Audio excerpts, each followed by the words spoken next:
सो प्यारे बच्चों, अज का अपना chapter 8 how do organism reproduce, ਤਾਂ ਜੀਵ ਪ੍ਰਜਨਨ ਕਿਵੇਂ ਕਰਦੇ ਹਨ। ਤਾਂ ਸਾਰਿਆਂ ਤੋਂ ਪਹਿਲਾਂ ਆਪਾਂ ਪ੍ਰਜਨਨ ਦੀ ਡੈਫੀਨੇਸ਼ਨ ਤੋਂ ਸ਼ੁਰੂ ਕਰਦੇ ਹਾਂ। ਤਾਂ ਪ੍ਰਜਨਨ ਦੀ ਡੈਫੀਨੇਸ਼ਨ ਹੈਗੀ ਹੈ ਬੇਟੇ, ਆਪਣੇ ਵਰਗੀ ਸੰਤਾਨ ਉਤਪਤੀ ਨੂੰ ਪ੍ਰਜਨਨ ਕਹਿੰਦੇ ਹਨ। ਠੀਕ ਹੈ, ਇੰਗਲਿਸ਼ ਦੇ ਵਿੱਚ ਜੇ ਗੱਲ ਕਰੀਏ ਤਾਂ to reproduce young ones of its own type is called as reproduction.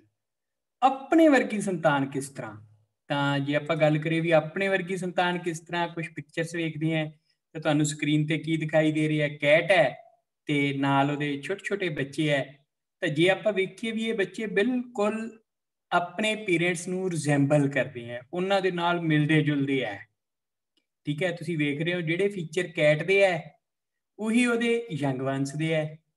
ਅੱਗੇ ਆ ਜਾਓ ਬੇਟੇ, ਤੁਹਾਨੂੰ ਪਿਕਚਰ ਦਿਖਾਈ ਦੇ ਰਹੀ ਹੈ ਇੱਕ ਗਾਂ ਤੇ ਉਹਦੇ ਨਾਲ ਉਹਦਾ ਛੋਟਾ ਜਿਹਾ ਬੱਚਾ ਹੈ, ਕਾਫ ਹੈ, ਜਿਹਨੂੰ ਆਪਾਂ ਪੰਜਾਬੀ 'ਚ ਬੱਚਾ ਕਹਿ ਦਿੰਦੇ ਹਾਂ। ਠੀਕ ਹੈ, ਤਾਂ ਇਹ ਕੀ ਹੈ, ਇਹ ਵੀ ਰਿਜ਼ੈਂਬਲ ਕਰਦੇ ਆ ਜਿਸ ਤਰ੍ਹਾਂ ਗਾਂ ਦੇ ਫੀਚਰ ਹੈ, ਸੇਮ ਫੀਚਰਸ ਜਿਹੜੇ ਹੈਗੇ ਹੈ ਬੇਟੇ, ਪਲੀਜ਼ ਬੋਲਣਾ ਨਹੀਂ, good evening to all of you, ਉਹਦੇ ਯੰਗ ਵੰਸ ਦੇ ਹੈ। ਠੀਕ ਹੈ, ਤਾਂ ਬਿਲਕੁਲ ਰਿਜ਼ੈਂਬਲ ਕਰਦੇ ਪਏ ਆ, ਬਿਲਕੁਲ ਇੱਕ ਦੂਜੇ ਨਾਲ ਹੂਬਹੂ ਹੈ। ਤਾਂ ਹੁਣ ਦੇਖੋ ਇਹ ਕੀ ਹੈ, these are the young ones of human being। ਠੀਕ ਹੈ, ਤਾਂ ਮਨੁੱਖਾਂ ਨਾਲ ਮਿਲਦੇ ਆ। ਬੇਟੇ ਪਲੀਜ਼ ਆਪਣੇ ਆਪ ਨੂੰ ਮਿਊਟ ਰੱਖੋ। ਤਾਂ ਇਹ ਮੇਰੇ ਬੱਚੇ ਹੈ ਦੋਵੇਂ। ਠੀਕ ਹੈ, ਤੁਹਾਡੇ ਵਰਗੇ ਹੀ ਹੈ ਬਿਲਕੁਲ, ਤਾਂ ਸ਼ਰਾਰਤੀ ਵੀ ਹੈ। ਤਾਂ ਬੇਟੇ ਇੱਥੇ ਤੁਹਾਨੂੰ ਮੈਂ ਦੱਸਣਾ ਚਾਹੁੰਦਾ ਵੀ ਜਿਹੜੀ ਆਪਾਂ ਗੱਲ ਕਰਨੀ, ਆਪਾਂ ਰਿਪਰੋਡਕਸ਼ਨ ਦੀ ਡੈਫੀਨੇਸ਼ਨ ਕੀਤੀ ਸੀ ਪ੍ਰਜਨਨ ਦੀ, ਵੀ ਆਪਣੇ ਵਰਗੀ ਸੰਤਾਨ ਉਤਪਤੀ ਨੂੰ ਪ੍ਰਜਨਨ ਕਹਿੰਦੇ ਆ। To reproduce young ones of its own type is called as reproduction. ਤਾਂ ਬੱਚੇ ਹੁਣ ਦਿਮਾਗ ਦੇ ਵਿੱਚ ਇੱਕ ਕੁਐਸਚਨ ਆਉਂਦਾ ਹੈ ਵੀ ਮੋਸਟਲੀ ਆਰਗੇਨਿਜ਼ਮ, ਆਮ ਤੌਰ ਤੇ ਜੀਵਾਂ ਦੇ ਬੱਚੇ ਉਹਨਾਂ ਵਰਗੇ ਹੀ ਹੁੰਦੇ ਹੈ। ਤਾਂ ਕਿਉਂ ਹੁੰਦੇ ਹੈ, ਬੜੀ ਵਾਰੀ ਸੋਚਦੇ ਆ ਵੀ ਜਿਹੜੇ ਫੀਚਰਸ ਸਾਡੇ ਹੈ ਉਹੀ ਸਾਡੇ ਬੱਚਿਆਂ ਦੇ ਹੈ। ਬੇਟੇ ਗੁਰਵਿੰਦਰ ਸਿੰਘ ਸਕਰੀਨ ਨਾਲ ਛੇੜਛਾੜ ਕਰ ਰਿਹਾ ਹੈ, ਪਲੀਜ਼ ਇਹਨੂੰ ਵਾਪਿਸ ਲਓ। ਯੈਸ ਬੇਟੇ, ਕੋਈ ਬੱਚਾ ਕੁਐਸਚਨ ਪੁੱਟ ਕਰ ਰਿਹਾ? ਆਵਾਜ਼ ਆ ਰਹੀ ਹੈ ਬੇਟੇ, ਹੁਣ ਆ ਰਹੀ ਹੈ? ਹਾਂਜੀ ਆ ਰਹੀ ਹੈ। ਠੀਕ ਹੈ ਬੇਟੇ, ਸਾਡੇ ਜਿਹੜੇ ਫੀਚਰਸ ਹੈ ਉਹ ਫੀਚਰਸ ਹੁੰਦੀ ਹੈ ਡੀਐਨਏ ਦੇ ਵਿੱਚ। What is DNA? Deoxy ribose nucleic acid. ਇਹ ਇੱਕ ਦੁਨੀਆ ਦਾ ਸਾਰਿਆਂ ਤੋਂ ਵੱਡਾ ਇੱਕ ਉਹ ਮੋਲੀਕਿਊਲ ਹੈ ਜਿਹੜਾ ਇੱਕ ਜਨਰੇਸ਼ਨ ਤੋਂ ਦੂਸਰੀ ਜਨਰੇਸ਼ਨ ਦੇ ਵਿੱਚ ਜਾਂਦਾ ਹੈ। ਠੀਕ ਹੈ, ਗੁਰਵਿੰਦਰ ਸਿੰਘ ਜਿਹੜੀ ਲਾਈਨ ਮਾਰੀ ਹੈ ਬੇਟੇ ਇਹਨੂੰ ਵਾਪਿਸ ਲਓ, ਨਹੀਂ ਤਾਂ ਹੁਣ ਤੁਸੀਂ ਫੇਰ ਕਰ ਰਹੇ ਹੋ, ਮੈਂ ਰਿਮੂਵ ਕਰ ਦਿਆਂਗਾ ਜਿਹੜਾ ਵੀ ਬੱਚਾ ਇਹ ਕਰ ਰਿਹਾ ਹੈ। ਤਾਂ ਡੀਐਨਏ ਕੀ ਹੈ, ਸਾਡੀ ਇੱਕ ਜਨਰੇਸ਼ਨ ਤੋਂ, ਇੱਕ ਪੀੜ੍ਹੀ ਤੋਂ ਦੂਸਰੀ ਪੀੜ੍ਹੀ ਤੱਕ ਲੱਛਣ ਲੈ ਕੇ ਜਾਂਦਾ ਹੈ, ਸਾਡੇ ਕਰੈਕਟਰ ਲੈ ਕੇ ਜਾਂਦਾ ਹੈ। ਸੋ ਪਿਆਰੇ ਬੱਚਿਓ, ਲੈ ਕੇ ਕਿਵੇਂ ਜਾਂਦਾ ਹੈ? ਇਹ ਆਪਣੀਆਂ ਕਾਪੀਆਂ ਬਣਾਉਂਦਾ ਹੈ ਤੇ ਉਹਨਾਂ ਕਾਪੀਆਂ ਦੇ ਵਿੱਚ ਸੇਮ ਟੂ ਸੇਮ ਹੂਬਹੂ ਇਨਫੋਰਮੇਸ਼ਨ ਕੋਡ ਹੋ ਜਾਂਦੀ ਹੈ। ਬੇਟੇ ਮੈਂ ਤੁਹਾਨੂੰ ਰਿਮੂਵ ਕਰ ਦਿਆਂਗਾ ਜਿਹੜੇ ਬੱਚੇ ਸਕਰੀਨ ਤੇ ਲਾਈਨਾਂ ਲਗਾ ਰਹੇ ਹੈ। ਕੀ ਕਰ ਰਹੇ ਹੋ ਤੁਸੀਂ? ਇਹਨੂੰ ਵਾਪਿਸ ਕਰੋ ਬੇਟੇ, ਮੈਂ ਕਲਾਸ ਲੀਵ ਕਰ ਦਿਆਂਗਾ, ਮੈਂ ਪੜ੍ਹਾਉਣਾ ਛੱਡ ਦਿਆਂਗਾ ਤੁਹਾਨੂੰ ਜੇ ਤੁਸੀਂ ਇਹ ਜਿਹੀਆਂ ਹਰਕਤਾਂ ਕਰਦੇ ਪਏ ਹੋ। ਤਾਂ ਬਾਕੀ ਵੀ ਬੱਚੇ ਜਿਹੜੇ ਇੱਕ ਰੈੱਡ ਲਾਈਨ ਤੇ ਇੱਕ ਗ੍ਰੀਨ ਲਾਈਨ ਲੱਗੀ ਹੋਈ ਹੈ ਇਹਨੂੰ ਵਾਪਿਸ ਲਓ। ਤਾਂ ਬੇਟੇ ਇਹ ਸਾਡਾ ਹੈਗਾ ਡੀਐਨਏ। ਡੀਐਨਏ ਕੀ ਹੈ? ਡੀਆਕਸੀ ਰਾਈਬੋਜ਼ ਨਿਊਕਲਿਕ ਐਸਿਡ। ਤੇ ਡੀਆਕਸੀ ਰਾਈਬੋਜ਼ ਨਿਊਕਲਿਕ ਐਸਿਡ ਦੇ ਵਿੱਚ ਕੋਡਡ ਫਾਰਮ ਦੇ ਵਿੱਚ ਇਨਫੋਰਮੇਸ਼ਨ ਹੁੰਦੀ ਹੈ। ਇੱਕ ਜਿਹੜੀ ਇਨਫੋਰਮੇਸ਼ਨ ਹੈ ਉਹ ਲਿਖੀ ਹੋਈ ਹੁੰਦੀ ਹੈ ਤੇ ਉਹੀ ਸਾਨੂੰ ਕਰੈਕਟਰ ਦਿੰਦੀ ਹੈ। ਤੇ ਇਸ ਚੀਜ਼ ਦੀ ਤੁਹਾਨੂੰ ਫੁੱਲ ਫਾਰਮ ਆ ਸਕਦੀ ਹੈ ਪੇਪਰ ਦੇ ਵਿੱਚ। ਡੀਐਨਏ ਕੀ ਕਹਿੰਦੇ ਆ? Deoxy ribose nucleic acid. Deoxy ribose nucleic acid. ਤਾਂ ਆਓ ਅੱਗੇ ਵੇਖੀਏ ਪ੍ਰਜਨਨ ਦੀਆਂ ਕਿਸਮਾਂ, types of reproduction. So what are the types of reproduction? ਤਾਂ ਪ੍ਰਜਨਨ ਬੱਚੇ ਦੋ ਤਰ੍ਹਾਂ ਦਾ ਹੁੰਦਾ ਹੈ। ਠੀਕ ਹੈ, ਕਿਹੜੀ ਕਿਹੜੀ ਤਰ੍ਹਾਂ ਦਾ ਹੁੰਦਾ ਹੈ? ਲਿੰਗੀ ਪ੍ਰਜਨਨ ਤੇ ਲਿੰਗੀ ਪ੍ਰਜਨਨ। ਥੋੜੀ ਬਹੁਤ ਪਹਿਲਾਂ ਲਿੰਗੀ ਪ੍ਰਜਨਨ ਬਾਰੇ ਗੱਲਬਾਤ ਕਰਦੇ ਹਾਂ। ਇੰਗਲਿਸ਼ ਦੇ ਵਿੱਚ ਆਪਾਂ ਇਹਨੂੰ ਕਹਿੰਦੇ ਆ ਏਸੈਕਸੁਅਲ ਰਿਪਰੋਡਕਸ਼ਨ, ਅਲਿੰਗੀ ਪ੍ਰਜਨਨ। ਸੋ ਕੀ ਹੈ ਲਿੰਗੀ ਪ੍ਰਜਨਨ? ਜਦੋਂ ਇੱਕ ਹੀ ਪਿਤਰੀ ਸੈੱਲ ਤੋਂ ਸੰਤਾਨ ਉਤਪੰਨ ਹੋਵੇ, ਇੱਕ ਹੀ ਪਿਤਰੀ ਸੈੱਲ ਤੋਂ ਸੰਤਾਨ ਉਤਪੰਨ ਹੋਵੇ ਤਾਂ ਉਸ ਨੂੰ ਲਿੰਗੀ ਪ੍ਰਜਨਨ ਕਹਿੰਦੇ ਆ। ਬੇਟੇ ਜਿਹੜਾ ਵੀ ਬੱਚਾ ਇਹ ਕਰ ਰਿਹਾ, ਮੈਂ ਉਹ ਨੋਟ ਕਰ ਰਿਹਾ, ਉਹਨੂੰ ਮੈਂ ਰਿਮੂਵ ਕਰਨ ਲੱਗਿਆ, ਇਹਨੂੰ ਵਾਪਿਸ ਲਓ ਬੇਟੇ, ਇਹਨੂੰ ਵਾਪਿਸ ਕਰੋ ਜਿਹੜੇ ਬੱਚੇ ਨੇ ਗੰਦ ਮਾਰਿਆ। ਤੇ ਹੁਣ ਇਸ ਤੋਂ ਬਾਅਦ ਮੈਂ ਰਿਮੂਵ ਕਰਾਂਗਾ ਤੁਹਾਨੂੰ, ਜਾਂ ਮੈਂ ਪੜ੍ਹਾਉਣਾ ਛੱਡ ਦਿਆਂਗਾ। ਤਾਂ ਲਿੰਗੀ ਪ੍ਰਜਨਨ ਜਿਸ ਦੇ ਵਿੱਚ ਇੱਕ ਹੀ ਪਿਤਰੀ ਸੈੱਲ ਤੋਂ ਸੰਤਾਨ ਉਤਪੰਨ ਹੋਵੇ, ਉਸ ਨੂੰ ਏਸੈਕਸੁਅਲ ਰਿਪਰਡਕਸ਼ਨ ਜਾਂ ਲਿੰਗੀ ਪ੍ਰਜਨਨ ਕਹਿੰਦੇ ਆ। Young one is produced by a single parent. ਠੀਕ ਹੈ, ਤੇ ਇਹਦੇ ਵਿੱਚ ਯਾਦ ਰੱਖੋ ਜਿਹੜੇ ਯੰਗ ਵਨ ਜਾਂ ਜਿਹੜੇ ਅੱਗੋਂ ਪਿਤਰੀ ਸੈੱਲ ਬਣਦੇ ਹੈ ਜਾਂ ਜੀਵ ਬਣਦੇ ਹੈ, ਤਾਂ ਉਹ ਉਹਨਾਂ ਦੇ ਲੱਛਣ ਬਿਲਕੁਲ ਆਪਣੇ ਪੇਰੈਂਟਸ ਵਰਗੇ ਹੁੰਦੇ ਹੈ, ਜਸਟ ਕਲੋਨ ਹੁੰਦੇ ਆ ਆਪਣੇ, ਕਿਉਂਕਿ ਉਹਨਾਂ ਦੇ ਵਿੱਚ ਕੋਈ ਵੀ ਵਿਭਿੰਨਤਾ ਨਹੀਂ ਆਉਂਦੀ। ਸਾਰੇ ਦਾ ਸਾਰਾ DNA ਐਜ਼ ਸੱਚ ਅਗਲੇ ਬੱਚਿਆਂ ਦੇ ਵਿੱਚ ਚਲਾ ਜਾਂਦਾ। ਤਾਂ ਅੱਗੇ ਆ ਜਾਓ ਬਈ, ਅੱਗੇ ਹੈ ਆਪਣੇ ਕੋਲ ਸੈਕਸੁਅਲ ਰਿਪਰੋਡਕਸ਼ਨ, ਲਿੰਗੀ ਪ੍ਰਜਨਨ। ਲਿੰਗੀ ਪ੍ਰਜਨਨ ਕੀ ਹੈ? ਜਿਸ ਵਿੱਚ ਦੋ ਪਿਤਰੀ ਸੈੱਲਾਂ ਦੀ ਜ਼ਰੂਰਤ ਹੁੰਦੀ ਹੈ। ਠੀਕ ਹੈ, ਨਰ ਤੇ ਮਾਦਾ, ਮੇਲ ਐਂਡ ਫੀਮੇਲ। ਤਾਂ ਰਿਕੁਆਇਰਸ ਟੂ ਪੇਰੈਂਟਸ ਔਰ ਟੂ ਟਾਈਪਸ ਆਫ ਗੈਮੀਟ। ਦੋ ਤਰ੍ਹਾਂ ਦੇ ਯੁਗਮਕ ਚਾਹੀਦੇ ਹੈ ਜਿਹਦੇ ਤੋਂ ਇੱਕ ਨਵੇਂ ਜੀਵ ਦਾ ਵਿਕਾਸ ਹੁੰਦਾ ਹੈ। ਤੇ ਇਹਦੇ ਵਿੱਚ ਜਿਹੜੇ ਸਾਡੇ ਵਿਰਾਸਤੀ ਲੱਛਣ ਹੈ ਮਾਤਾ ਤੇ ਪਿਤਾ ਦੇ, ਤੇ ਸਾਡੇ ਜਿਹੜੇ ਸੁਪਰ ਗ੍ਰੈਂਡ ਪੇਰੈਂਟ ਹੈ, ਨਾਨਾ ਨਾਨੀ, ਦਾਦਾ ਦਾਦੀ, ਤੇ ਸਾਡੀ ਪਿਛਲੀਆਂ ਪੀੜ੍ਹੀਆਂ, ਮਿਕਸਡ ਫਾਰਮ ਦੇ ਵਿੱਚ ਸਾਨੂੰ ਦਿਖਾਈ ਦਿੰਦੇ ਹੈ। ਠੀਕ ਹੈ, ਤਾਂ ਤੁਸੀਂ ਆਪਦੇ ਵੱਲ ਵੇਖੋ ਜਾਂ ਮੈਂ ਆਪਣੇ ਵੱਲ ਵੇਖਦਾ ਹਾਂ, ਤਾਂ ਮੇਰੇ 'ਚ ਕੁਝ ਕਰੈਕਟਰ ਮੇਰੇ ਫਾਦਰ ਦੇ ਹੈ, ਕੁਝ ਮਦਰ ਦੇ ਹੈ, ਪਰ ਕੁਝ ਕਰੈਕਟਰ ਜਿਹੜੇ ਹੈਗੇ ਹੈ, ਕੁਝ ਲੱਛਣ ਹੈ ਜਿਹੜੇ ਅਲੱਗ ਤੋਂ ਹੈ। ਸੇਮ ਵੇ ਤੁਸੀਂ ਆਪਣੇ ਵੱਲ ਵੇਖੋ, ਕੁਝ ਲੱਛਣ ਤੁਹਾਡੇ ਮਾਤਾ ਦੇ ਹੈ, ਕੁਝ ਪਿਤਾ ਦੇ ਹੈ, ਤੇ ਕੁਝ ਅਲੱਗ ਤੋਂ ਹੈ। ਤੇ ਜਿਹੜੇ 70% ਰਵਿੰਦਰ ਸਿੰਘ ਮੈਂ ਰਿਮੂਵ ਕਰਨ ਲੱਗਿਆ ਤੈਨੂੰ, ਤਾਂ 70% ਜਿਹੜੇ ਲੱਛਣ ਹੈ ਸਾਡੇ, ਉਹ ਸਾਡੇ ਜਿਹੜੇ ਮਾਤਾ ਪਿਤਾ ਨਾਲ ਮਿਲਦੇ ਆ, ਤੇ 30% ਜਿਹੜੇ ਹੈ ਸਾਡੀਆਂ ਪਿਛਲੀਆਂ ਪੀੜ੍ਹੀਆਂ ਤੋਂ ਆਉਂਦੇ ਆ, ਜਾਂ ਫਿਰ ਵਾਤਾਵਰਨ ਕਾਰਨ, ਸਾਡੇ ਜਿਹੜਾ এনवायरमेंट ਹੈ, ਸਾਡੇ ਆਲਾ ਦੁਆਲਾ ਹੈ, ਉਹਦੇ ਕਾਰਨ ਉਹਨਾਂ ਵਿੱਚ ਵਿਭਿੰਨਤਾ ਆ ਜਾਂਦੀ ਹੈ। ਸੋ ਵਿਭਿੰਨਤਾ ਨੂੰ ਬੇਟੇ ਆਪਾਂ ਅੱਗੇ ਡਿਟੇਲ 'ਚ ਪੜਾਂਗੇ, ਤੁਹਾਡੀ ਕਿਤਾਬ 'ਚ ਤਾਂ ਪਹਿਲਾਂ ਦਿੱਤਾ ਹੋਇਆ ਹੈ, ਪਰ ਉਹ ਟੌਪਿਕ ਆਪਾਂ ਡਾਇਰੈਕਟ ਨਹੀਂ ਪੜ੍ਹ ਸਕਦੇ। ਸੋ ਆਓ ਅੱਗੇ ਗੱਲਬਾਤ ਕਰੀਏ। ਸਾਰਿਆਂ ਤੋਂ ਪਹਿਲੀ ਅਲਿੰਗੀ ਪ੍ਰਜਨਨ ਦੀ ਵਿਧੀ ਹੈਗੀ ਹੈ ਵਿਖੰਡਨ ਜਾਂ ਫਿਜ਼ਨ।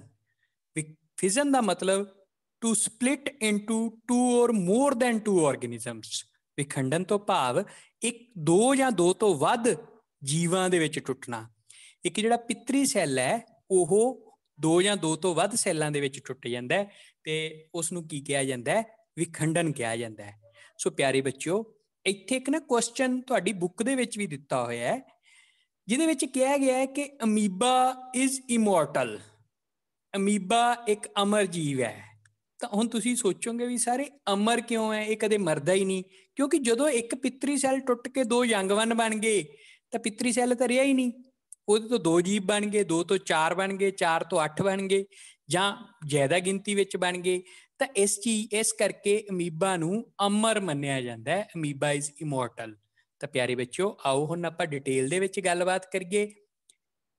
ਜਿਹੜੀ ਫਿਜ਼ਨ ਹੈ, ਇਟਸ ਆਫ ਟੂ ਟਾਈਪਸ। ਵਿਖੰਡਨ ਦੋ ਤਰ੍ਹਾਂ ਦਾ ਹੈ, ਦੋ ਖੰਡਨ ਤੇ ਬਹੁਖੰਡਨ। ਧਿਆਨ ਨਾਲ ਸੁਣਿਓ, ਇੱਥੇ ਆਪਦੀ ਨੋਟਬੁੱਕ ਤੇ ਨੋਟ ਵੀ ਕਰਦੇ ਰਹੋ। ਵਿਖੰਡਨ ਦੋ ਤਰ੍ਹਾਂ ਦਾ ਹੈ, ਦੋ ਖੰਡਨ ਤੇ ਬਹੁਖੰਡਨ। ਦੋ ਖੰਡਨ ਦੇ ਵਿੱਚ ਇੱਕ ਜੀਵ ਦੋ ਭਾਗਾਂ ਵਿੱਚ ਟੁੱਟਦਾ ਹੈ, ਦੋ ਸੰਤਾਨ ਸੈੱਲਾਂ ਦੇ ਵਿੱਚ ਟੁੱਟਦਾ ਹੈ, split into two daughter cells. ਤੇ ਬਹੁਖੰਡਨ ਜਿਹਦੇ ਵਿੱਚ ਮੋਰ ਦੈਨ ਟੂ, ਦੋ ਤੋਂ ਵੱਧ ਜੀਵਾਂ ਵਿੱਚ ਟੁੱਟਦਾ ਹੈ। ਆਓ ਇਸ ਬਾਰੇ ਆਪਾਂ ਡਿਟੇਲ 'ਚ ਵੇਖੀਏ। ਹੁਣ ਤੁਸੀਂ ਵੇਖੋ ਬਈ, ਤੁਹਾਡੇ ਕੋਲ ਅਮੀਬਾ ਹੈ, ਇਹਦੇ ਵਿੱਚ ਦੋ ਖੰਡਨ ਹੋ ਰਿਹਾ ਹੈ। ਪ੍ਰਿੰਸ ਮੈਂ ਰਿਮੂਵ ਕਰਾਂਗਾ ਬੇਟੇ, ਤਾਂ ਇਹਦੇ ਵਿੱਚ ਕੀ ਹੈ ਬਈ, ਇਹ ਪੇਰੈਂਟ ਅਮੀਬਾ ਹੈ, ਪਿਤਰੀ ਅਮੀਬਾ ਹੈ।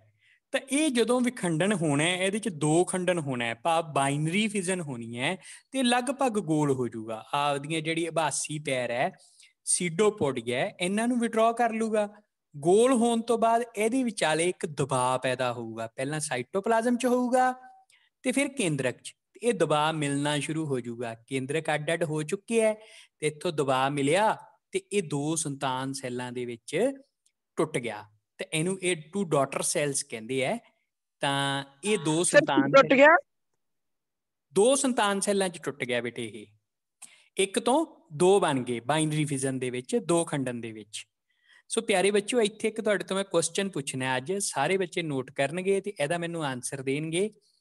ਹਮੇਸ਼ਾ ਆਪਾਂ ਜਦੋਂ ਇੱਕ ਜੀਵ ਦੋ ਜੀਵਾਂ ਦੇ ਵਿੱਚ ਟੁੱਟੇ ਤਾਂ ਉਹਨਾਂ ਨੂੰ ਡਾਟਰ ਸੈੱਲ ਕਹਿੰਦੇ ਐ, ਸਨ ਸੈੱਲ ਕਦੇ ਨਹੀਂ ਪੜਿਆ। ਹਮੇਸ਼ਾ ਡਾਟਰ ਕਿਉਂਕਿ ਸੈੱਲ ਉਹ ਹੀ ਫਿਰ ਕਿਉਂ ਇੱਕ ਦੋਵਾਂ ਨੂੰ ਜਨਮ ਦਿੰਦੇ ਆ ਜੀ। ਹੈ ਬੇਟੇ? ਇਹ ਪਲੀਜ਼ ਸੁਣੋ, ਤੁਸੀਂ ਸਾਰੇ ਜਾਣੇ ਮੈਨੂੰ ਰਿਟਨ ਫਾਰਮ ਚ ਭੇਜੋਗੇ ਆਨਸਰ, ਗਰੁੱਪ ਦੇ ਵਿੱਚ ਜਾਂ ਪਰਸਨਲ ਨੰਬਰ ਤੇ, ਠੀਕ ਹੈ? ਤਾਂ ਇਹ ਕੁਐਸਚਨ ਬੇਟਾ ਬੋਲਣਾ ਨਹੀਂ ਪਲੀਜ਼।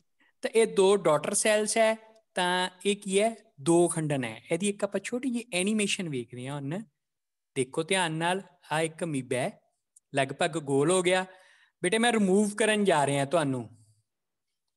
ਆ ਨਿਊਕਲੀਅਸ ਦੇ ਉੱਪਰ ਕੀ ਹੋ ਗਿਆ? ਇੱਕ ਡਿਪਰੈਸ਼ਨ ਬਣਿਆ, ਠੀਕ ਹੈ, ਫਰੋ ਬਣੀ, ਨਿਊਕਲੀਅਸ ਦੋ ਹੋ ਗਏ। ਆ ਕਿੱਥੇ ਗਿਆ? ਸਾਈਟੋਪਲਾਜ਼ਮ ਦੇ ਵਿੱਚ, ਤੇ ਇਹ ਦੋ ਸੰਤਾਨ ਸੈੱਲਾਂ ਦੇ ਵਿੱਚ ਵੰਡਿਆ ਗਿਆ। It's divided into two daughter cells. ਮੈਂ ਐਸੀ ਚੀਜ਼ ਨੂੰ ਤੁਹਾਨੂੰ ਦੁਬਾਰਾ ਫੇਰ ਵਿਖਾ ਰਿਹਾ। ਤਾਂ ਦੇਖੋ ਬੇਟੇ, ਆ ਕੀ ਹੈ? ਪਹਿਲਾਂ ਨਿਊਕਲੀਅਸ ਡਿਵਾਈਡ ਹੋ ਰਿਹਾ ਹੈ, ਠੀਕ ਹੈ। ਤਾਂ ਉਸ ਤੋਂ ਬਾਅਦ ਕੀ ਹੋਊਗਾ?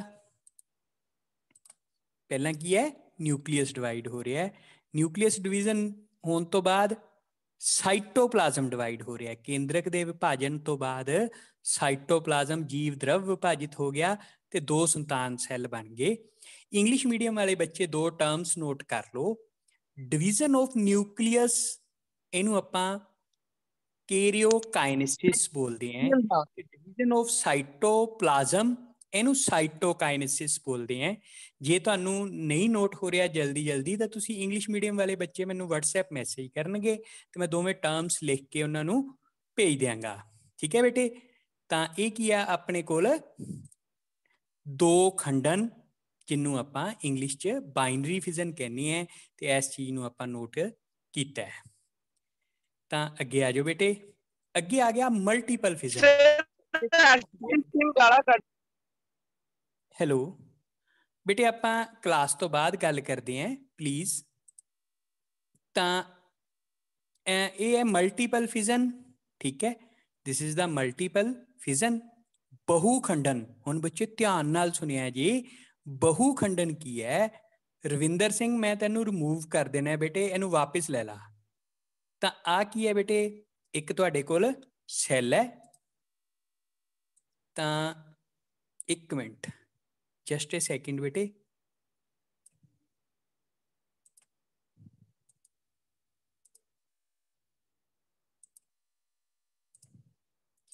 ਤਾਂ ਆ ਕੀ ਹੈ ਬੇਟੇ? ਇੱਕ ਤੁਹਾਡੇ ਕੋਲ ਅਮੀਬਾ ਹੈ, ਠੀਕ ਹੈ। ਇਹ ਕੀ ਹੈ? ਅਮੀਬਾ ਹੈ। ਜਦੋਂ ਅਸੁਖਾਵੀਆਂ ਹਾਲਤਾਂ ਆਉਂਦੀਆਂ, ਅਨਫੇਵਰੇਬਲ ਕੰਡੀਸ਼ਨਸ ਆਉਂਦੀਆਂ, ਤਾਂ ਅਮੀਬਾ ਆਪਦੇ ਦੁਆਲੇ ਇੱਕ ਸਖਤ ਪਰਤ ਬਣਾ ਲੈਂਦਾ ਹੈ। ਇੱਥੇ ਨਹੀਂ ਲਿਖਿਆ ਗਿਆ, ਉਹਨੂੰ ਕਹਿੰਦੇ ਆ ਸਿਸਟ, ਠੀਕ ਹੈ। ਸਖਤ ਪਰਤ ਨੂੰ ਸਿਸਟ ਕਿਹਾ ਜਾਂਦਾ ਹੈ, CYST। ਤਾਂ ਜਦੋਂ ਇਹਦੀ ਸਿਸਟ ਬਣ ਜਾਂਦੀ ਹੈ ਤੇ ਇਹ ਅਮੀਬਾ ਛੋਟੇ ਛੋਟੇ ਛੋਟੇ ਛੋਟੇ ਸੈੱਲਾਂ ਦੇ ਵਿੱਚ ਵਿਭਾਜਿਤ ਹੋ ਜਾਂਦਾ ਹੈ, ਸੰਤਾਨ ਸੈੱਲ। ਯਾਨੀ ਕਿ ਇੱਕ ਅਮੀਬਾ ਤੋਂ ਬਹੁਤ ਸਾਰੇ ਸੰਤਾਨ ਸੈੱਲ ਉਤਪੰਨ ਹੋ ਜਾਂਦੇ ਹੈ, ਠੀਕ ਹੈ। ਤੇ ਜਦੋਂ ਸੁਖਾਵੀਆਂ ਹਾਲਤਾਂ ਆਉਂਦੀਆਂ, ਜਦੋਂ ਭਾਵ ਕਿ ਪਾਣੀ ਖਤਮ ਹੋ ਗਿਆ, ਪਾਣੀ ਦੁਆਰਾ ਆ ਗਿਆ, ਜਾਂ ਇਹਨੂੰ ਭੋਜਨ ਦੀ ਸਪਲਾਈ ਵੱਧ ਗਈ, ਕੁਝ ਵੀ ਹੈ, ਤਾਂ ਇਹ ਸਿਸਟ ਟੁੱਟ ਜਾਂਦੀ ਹੈ। ਇਹ ਛੋਟੇ ਛੋਟੇ ਅਮੀਬਾ ਬਹੁਤ ਸਾਰੇ ਬਾਹਰ ਨਿਕਲ ਜਾਂਦੇ ਹੈ ਤੇ ਵੱਡੇ ਹੋ ਕੇ ਪੂਰਨ ਵਿਕਸਿਤ ਜੀਵ ਬਣਾ ਲੈਂਦੇ ਹੈ। ਤਾਂ ਦਿਸ ਇਜ਼ ਦਾ ਮਲਟੀਪਲ ਫਿਜ਼ਨ, ਇਹਨੂੰ ਬਹੁ ਖੰਡਨ ਕਹਿੰਦੇ ਹੈ। ਸੋ ਪਿਆਰੇ ਬੱਚਿਓ, ਇੱਥੇ ਇੱਕ ਗੱਲ ਨੋਟ ਕਰ ਲਓ ਕਿ ਬਹੁ ਖੰਡਨ ਹਮੇਸ਼ਾ ਅਨਸੁਖਾਵੀਆਂ ਹਾਲਤਾਂ ਦੇ ਵਿੱਚ ਹੁੰਦਾ ਹੈ, ਇਹ ਆਮ ਹਾਲਤਾਂ ਦੇ ਵਿੱਚ ਨਹੀਂ ਹੁੰਦਾ। ਤਾਂ ਬਹੁ ਖੰਡਨ ਅਮੀਬਾ ਵਿੱਚ ਦੋ ਖੰਡਨ ਤੇ ਬਹੁ ਖੰਡਨ ਆਪਾਂ ਦੋਵੇਂ ਵੇਖੇ ਹੈ, ਠੀਕ ਹੈ। ਹੁਣ ਆਪਾਂ ਵੇਖਦੇ ਹਾਂ ਪਲਾਜ਼ਮੋਡੀਅਮ ਦੇ ਵਿੱਚ ਬਹੁ ਖੰਡਨ। ਆ ਪਲਾਜ਼ਮੋਡੀਅਮ ਹੈ ਬੇਟੇ। ਪਲਾਜ਼ਮੋਡੀਅਮ ਪਿਆਰੇ ਬੱਚਿਓ ਪਤਾ ਕੀ ਹੁੰਦਾ ਹੈ? ਪਲਾਜ਼ਮੋਡੀਅਮ ਇੱਕ ਪ੍ਰੋਟੋਜ਼ੋਨ ਸੂਖਮ ਜੀਵ ਹੈ ਜੋ ਸਾਨੂੰ ਮਲੇਰੀਆ ਕਰਦਾ ਹੈ, ਤੇ ਮਲੇਰੀਆ ਫਲਾਉਣ ਵਾਲਾ ਮੱਛਰ ਹੈ, ਇਸ ਸੂਖਮ ਜੀਵ ਨੂੰ ਫਲਾਉਣ ਵਾਲਾ ਇੱਕ ਮੱਛਰ ਹੈ। ਤਾਂ ਤੁਸੀਂ ਦੇਖੋ ਬੇਟੇ, ਇਹਦੇ ਵਿੱਚ ਛੋਟੇ ਛੋਟੇ ਛੋਟੇ ਛੋਟੇ ਪਲਾਜ਼ਮੋਡੀਅਮ ਦੇ ਸੈੱਲ ਹੈ, ਠੀਕ ਹੈ। ਤੇ ਇਹ ਸੈੱਲ ਕੀ ਹੈ? ਇਹ ਦੁਆਰਾ ਸਾਡੇ ਮਤਲਬ ਕਿ ਇਹਦੇ ਵਿੱਚੋਂ ਨਿਕਲ ਕੇ ਤੇ ਨਵੇਂ ਜੀਵ ਬਣਾ ਲੈਣਗੇ।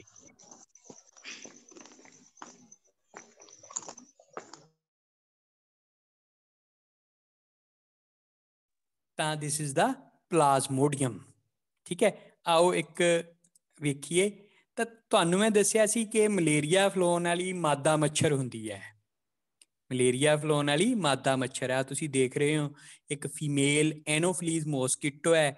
ਇਹ ਬੰਦੇ ਦਾ ਬਲੱਡ ਸੱਕ ਕਰਦੀ ਹੈ, ਤੇ ਜਦੋਂ ਖੂਨ ਚੂਸਣ ਆਉਂਦੀ ਹੈ ਨਾ, ਤੇ ਇਹ ਪਲਾਜ਼ਮੋਡੀਅਮ ਨੂੰ ਸਾਡੇ ਸਰੀਰ ਵਿੱਚ ਆਪਦੀ ਲਾਰ ਨਾਲ ਪਾ ਦਿੰਦੀ ਹੈ। ਲਾਰ ਕਿਉਂ ਪਾਉਂਦੀ ਹੈ ਬੇਟੇ? ਕਿਉਂਕਿ ਖੂਨ ਜਿਹੜਾ ਹਵਾ ਦੇ ਟੱਚ 'ਚ ਆ ਕੇ ਜੰਮ ਜਾਂਦਾ ਹੈ।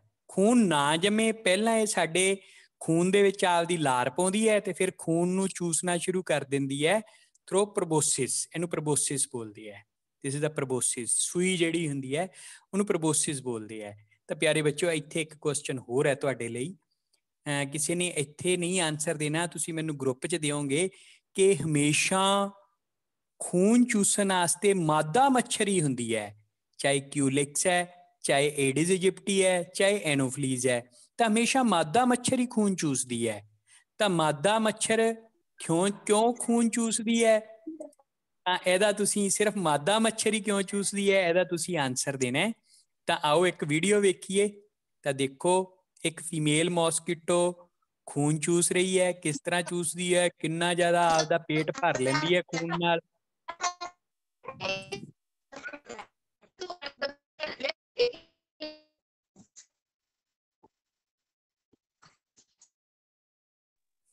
ਤਾਂ ਇਹ ਤੁਹਾਡੇ ਸਾਹਮਣੇ ਵੀਡੀਓ ਹੈ ਬੇਟੇ। ਠੀਕ ਹੈ, ਆ ਵੇਖੋ, ਬਿਲਕੁਲ ਮੈਂ ਕਲੋਜ਼ ਤੋਂ ਲਿਆ। ਬੇਟੇ ਆਪਣਾ ਮਾਈਕ ਆਫ ਕਰ ਲਓ।